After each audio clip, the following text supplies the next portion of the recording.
नमस्कार, मैं हूं रवि कैंथ्रा। एचएनएम पर खबर उत्तराखंड देख रहे हैं आप। देहरादून बार एसोसिएशन के नवीन भवन का शिलान्यास कार्यक्रम में सीएम धामी ने शिरकत की है। नवीन भवन के भूमि पूजन में भाग लेते हुए सीएम धामी ने भवन का शिलान्यास किया। न्यायिक परिसर में कार्यक्रम का आयोजन हुआ है। कार्यक्रम में सीएम धामी के साथ मंत्री प्रेमचंद अग्रवाल और विधायक खजानदास भी मौजूद रहे।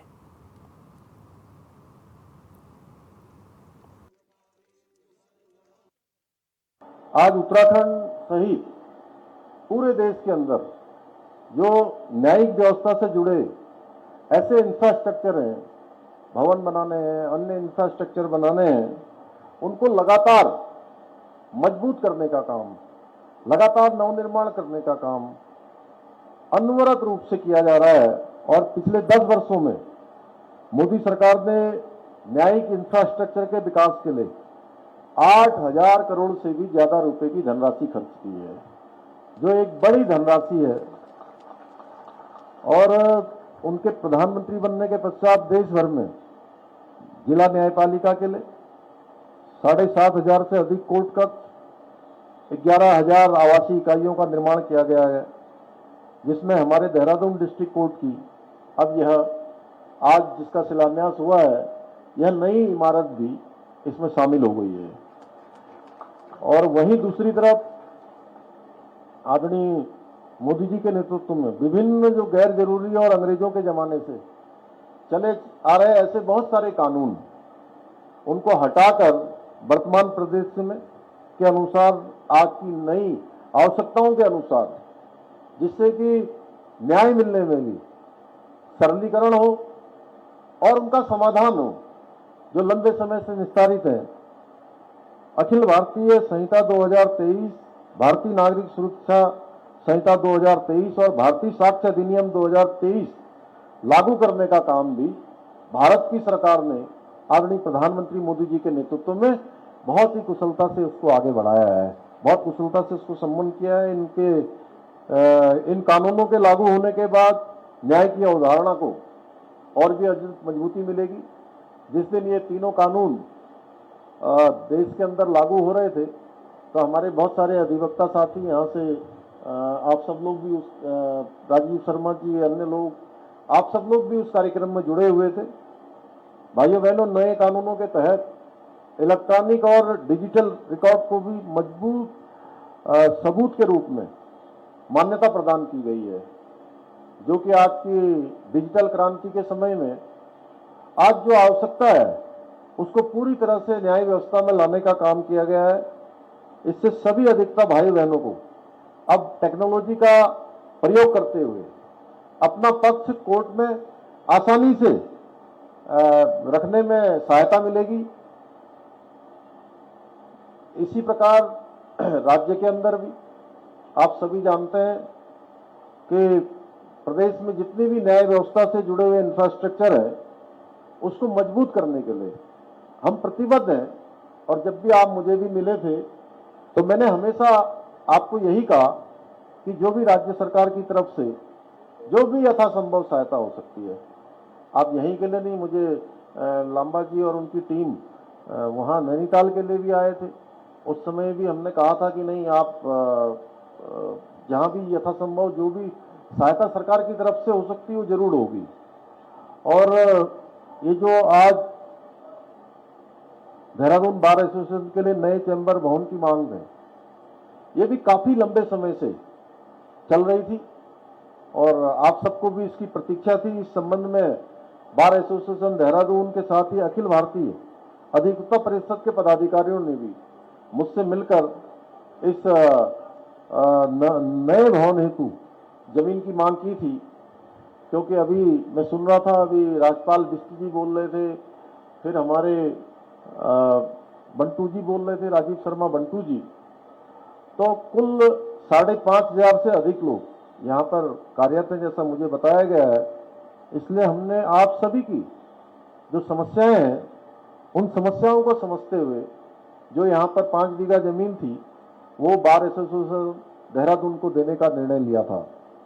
मुझे खुशी है कि इस जमीन पर 1500 जो चैम्बर हैं, एक ऑडिटोरियम, लाइब्रेरी, कैंटीन और पार्किंग आदि से परिपूर्ण 9 मंजिला भवन का निर्माण करवाया जाएगा, जिसका शानदार अभी आपने यहाँ पर एक चित्र हम सबको दिखाया है।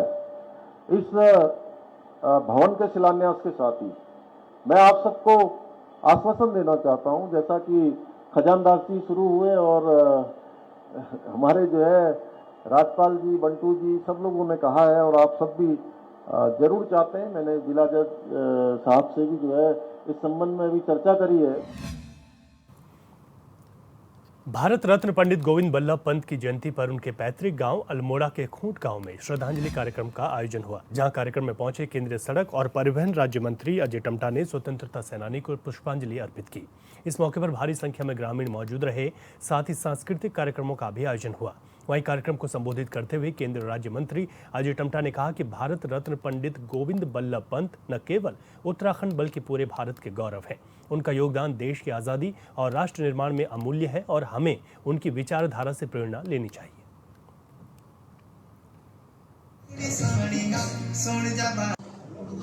पंडित गोविंद बल्लभ पंत जी की इस जन्मस्थली में आज के जयंती के शुभ अवसर पर हम सभी लोग उनको याद करते हैं और हम सब का बहुत बड़ा गर्व है कि भारत की स्वतंत्रता के लिए जिन्होंने अपना बहुत महत्वपूर्ण योगदान दिया और भारत की जो पहली सरकार बनने के बाद लगातार जो उनके प्रयास पूरे देश भर के लिए रहे, वो अपने आप में एक अनुकरणीय है। गोविंद बल्लभ पंत जी की जन्म शताब्दी वर्ष का ये इस प्रकार का वो कार्यक्रम मुझे लगता है कि संपूर्ण भारतवर्ष में मनाया जाता है और वो एक प्रकार से हम लोग सौभाग्यवान हैं कि उनका ये जन्म स्थान मेरे संसदीय क्षेत्र में ही है और उन्होंने बहुत सारे प्रयास, बहुत कठिनाइयों के बाद अपने इस पहाड़ी क्षेत्र से पूरे देश भर के अंदर, पूरे दुनिया भर के अंदर इस क्षेत्र का भी और हम सब का भी पूरे भारत के अंदर गौरव बढ़ाया। गदरपुर के सरस्वती विद्या मंदिर में आज पंडित गोविंद बल्लभ पंत की जयंती पर कार्यक्रम का आयोजन हुआ, जिसमें बड़ी संख्या में पूर्व सैनिक, बुद्धिजीवी और शहर के नागरिकों ने पंडित गोविंद बल्लभ पंत को श्रद्धांजलि दी। वहीं इस मौके पर कई स्कूलों में सांस्कृतिक कार्यक्रमों का भी आयोजन किया गया। कार्यक्रम में पहुंचे मुख्य अतिथि लवली हुड़िया ने कहा कि पंडित गोविंद बल्लभ पंत ने जो देश और राज्य के लिए कार्य किया था वो अविस्मरणीय है। आज उनकी जयंती राष्ट्रीय स्तर पर मनाई जा रही है।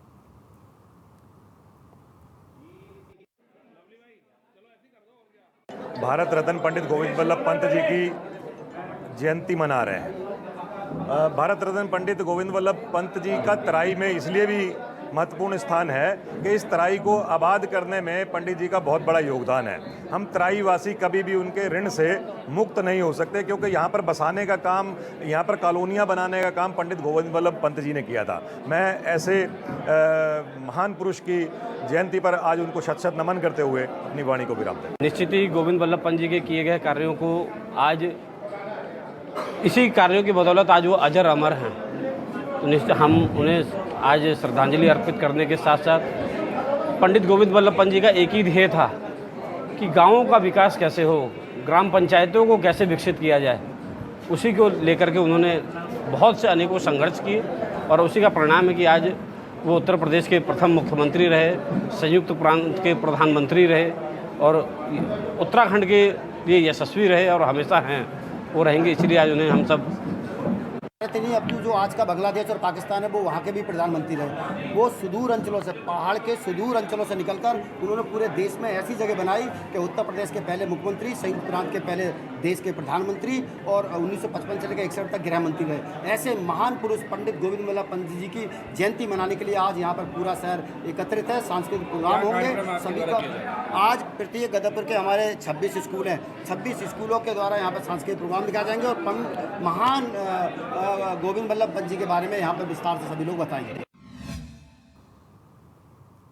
बीजेपी सदस्यता अभियान की शुरुआत 3 सितंबर से उत्तराखंड में हो चुकी है। इसी क्रम में बीजेपी प्रदेश अध्यक्ष महेंद्र भट्ट ने सदस्यता अभियान में और तेजी लाने के लिए पोस्टर लॉन्च किया है। इस दौरान महेंद्र भट्ट ने कहा कि हर कार्यकर्ता से 7 दिन का समय अभियान को लेकर मांगा गया है। कार्यकर्ताओं को इन 7 दिनों में हर घर जाकर पार्टी का पोस्टर देना है, साथ ही स्टिकर लगाने का काम भी करना है।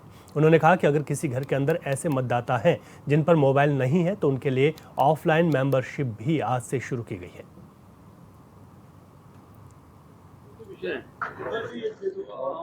जो भी हमारा आज हमने प्रत्येक कार्यकर्ता से 7 दिनों का समय मांगा है। 7 दिन हर घर पर जाना है। पार्टी की गतिविधियों का पत्रक हमने आज लॉन्च किया है, वो देना है। जिस घर में जा रहे हैं वहाँ स्टिकर भी लगना है। और एक घर के अंदर अगर ऐसे मतदाता हैं जिन पर मोबाइल नहीं है तो ऑफलाइन मेंबरशिप भी हमारी यहाँ से प्रारंभ हो चुकी है। कि पहाड़ी क्षेत्र है, पहाड़ी क्षेत्र में इस प्रकार की दिक्कतें रहती हैं। एक घर में 9 वोटर होंगे लेकिन मोबाइल 1 या 2 लोगों के पास होगा। कांग्रेस के प्रदेश अध्यक्ष करण माहरा ने प्रदेश अध्यक्ष की कमान संभालने के काफी समय बाद प्रदेश भर में कांग्रेस कार्यकारिणी का विस्तार किया। इस दौरान उन्होंने कई जिलों में नए जिला अध्यक्ष रखने के साथ साथ सचिव महासचिव के पद भी बांटे। वहीं कांग्रेस प्रदेश प्रभारी ने एक पत्र जारी करके करण माहरा के बांटे गए सभी पदों को गलत बताते हुए निरस्त कर दिया। वहीं ये मामला सामने आने के बाद बीजेपी प्रदेश अध्यक्ष महेंद्र भट्ट ने कांग्रेस पर गुटबाजी का आरोप लगाया। उन्होंने कहा कि कांग्रेस के अंदर जो गुटबाजी है उसका परिणाम कांग्रेस प्रदेश प्रभारी ने दे दिया।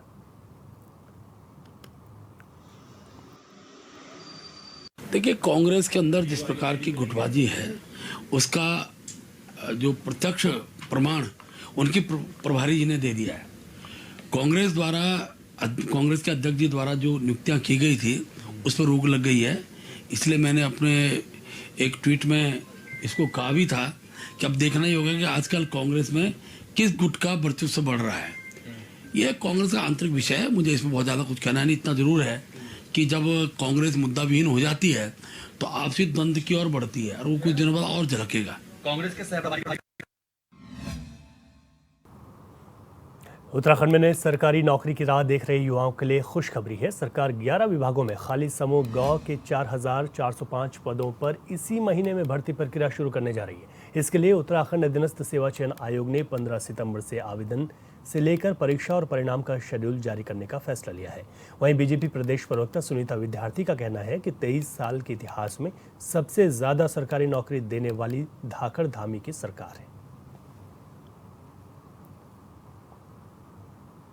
जी बिल्कुल, देखिए राज्य में बेरोजगार युवाओं को नौकरी देने के लिए जितना भी एफर्ट धाकड़ धामी जी ने किया है, मैं कहूंगी कि 16,000 से ज्यादा हमने नौकरियां दी हैं और लगातार ये भर्तियां जो हैं वो हो रही हैं।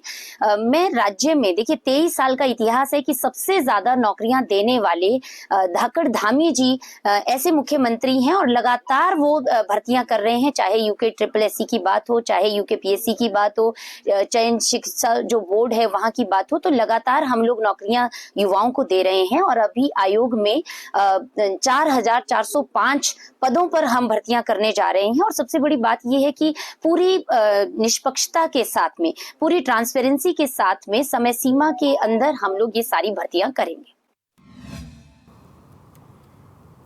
उत्तराखंड में केदारनाथ उपचुनाव और निकाय चुनाव होने वाले हैं, जिसको लेकर कांग्रेस तैयारियों में जुट गई है। आगामी चुनाव की रणनीति तैयार करने के लिए मंगलवार को उत्तराखंड प्रदेश सह प्रभारी सुरेंद्र शर्मा देहरादून पहुंचे हैं। सह प्रभारी के नेतृत्व में कांग्रेस मुख्यालय में समन्वय समिति की बैठक आहूत की गई, जिसमें कांग्रेस प्रदेश अध्यक्ष करण माहरा, पूर्व सीएम हरीश रावत, कांग्रेस विधायक प्रीतम सिंह, हरक सिंह रावत, उप नेता प्रतिपक्ष भुवन कापड़ी समेत तमाम बड़े नेता मौजूद रहे। इस बैठक में केदारनाथ उपचुनाव के लिए मंडल और ब्लॉक स्तर पर प्रभारी समेत पर्यवेक्षकों के नामों पर चर्चा होगी। साथ ही निकाय चुनाव के लिए रणनीति तैयार की जाएगी।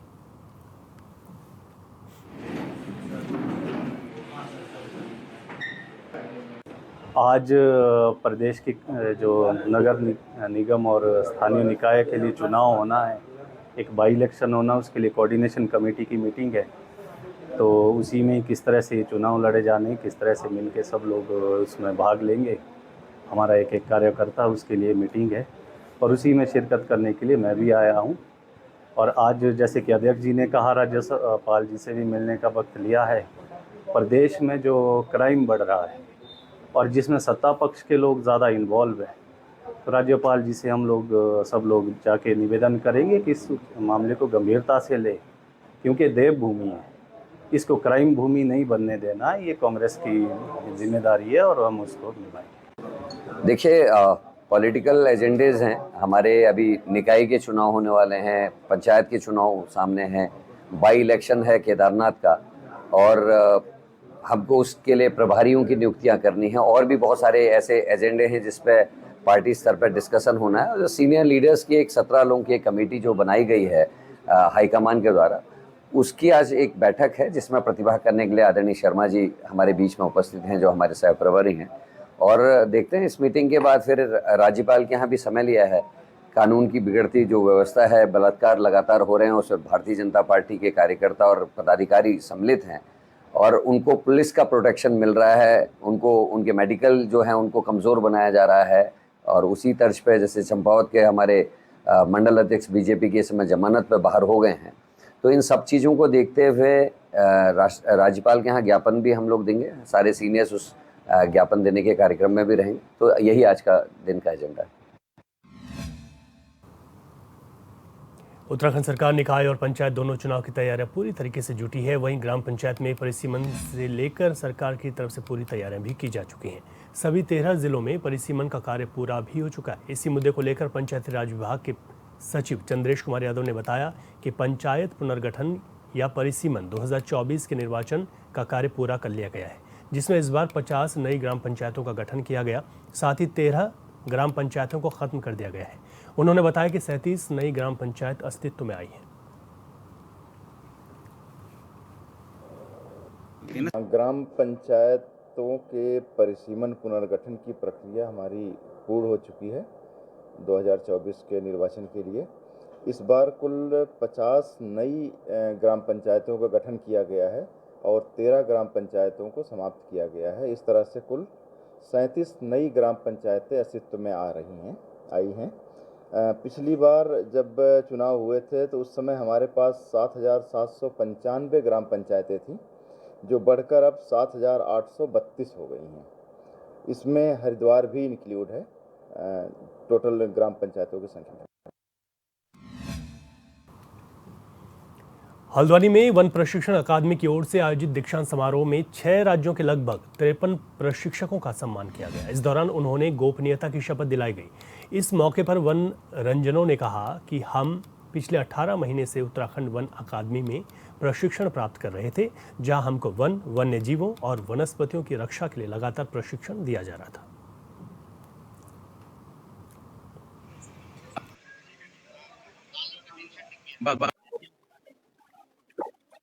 जी, मैं भरतपुर राजस्थान से हूँ और यहाँ पे हमारा 18 महीने का प्रशिक्षण पूरा हुआ है। यहाँ पे हमें एक ओवरऑल रेंजर किस तरह से कार्य करता है वो सिखाया गया है। मुख्य रूप से हमें वाइल्ड लाइफ और फॉरेस्ट्री कैसे उसको आजकल आने वाली जैसे सबसे बड़ी जो समस्या है इंक्रोचमेंट है, इंक्रोचमेंट को हम कैसे कम कर सकते हैं।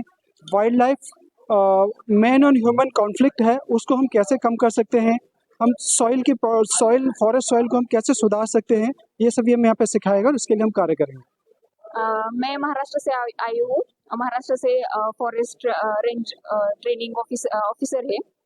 तो मैं मेरे महाराष्ट्र में जो भी वन क्षेत्र है वो बढ़ाने की और उसका कंजर्वेशन करने की कोशिश करूंगी। जो हमें ट्रेनिंग में सिखाया गया है, जो कि 18 महीना हमने पूरे भारत का दर्शन किया है और भारत दर्शन के बीच में हमने पूरे मतलब जो भी नेशनल पार्क्स है, जो वाइल्ड लाइफ सेंचुरीज है, उनका हमने पूरी तरह से मैनेजमेंट देखा है।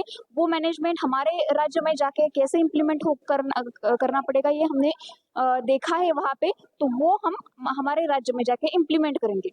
13 मार्च को यहाँ पे आए थे 2023 में और 18 महीने ट्रेनिंग पूरी हुई है और हमारे चीफ गेस्ट ने हमें मतलब कि ड्यूटी के लिए सतर्क किया है और अच्छे से कार्य करने के लिए प्रेरित किया है।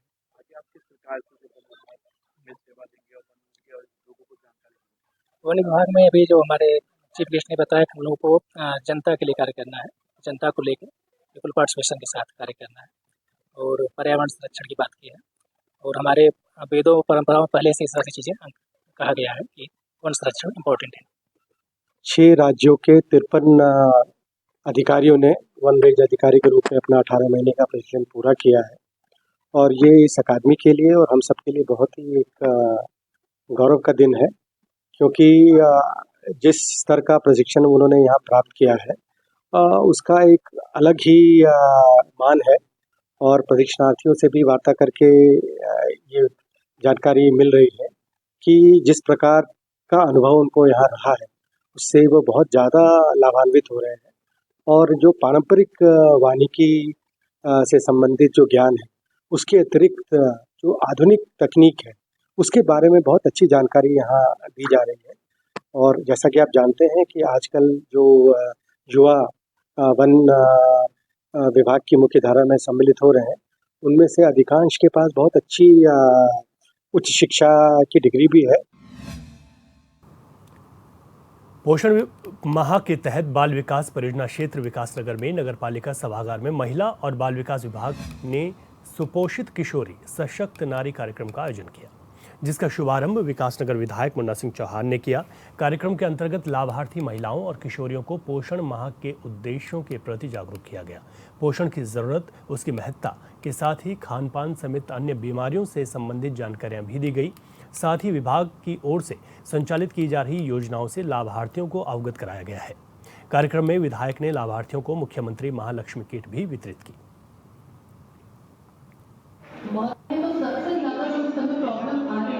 पोषण माह तो इसके अंदर पूरा अभियान चलाया जाता है कि किसी प्रकार का पोषण की कमी की वजह से किसी प्रकार की बीमारी, किसी प्रकार की शारीरिक कमजोरी किसी बच्चे के अंदर किसी प्रकार से ना हो, किसी माँ को ना हो, किसी नवजात शिशु को ना हो। उसके लिए जो तमाम सारी चीज़ें हैं, तमाम सारे प्रोग्राम हैं, जैसे मुख्यमंत्री महालक्ष्मी किट योजना, जितना भी नवजात शिशु है, बच्चे को जन्म दिया है, पहले केवल बालिकाओं का, तब नवजात शिशु बालक और बालिका की अच्छा खासा 8-10 हज़ार रुपये की किट है, ये देते हैं। क्योंकि हम ये मानते हैं गरीब माँ जो है, गरीब माँ बाप जो घर में उनके लिए बेडशीट नहीं खरीद सकती, टॉवल नहीं खरीद सकती, टेलीकॉम पाउडर नहीं खरीद सकते, माँ के लिए ड्राई फ्रूट नहीं खरीद सकते, मसाज के लिए तेल नहीं खरीद सकते, तो नेपकिन्स नहीं खरीद सकते, तो तमाम सारी चीज़ें हैं वो बाकायदा उसके अंदर एक किट है।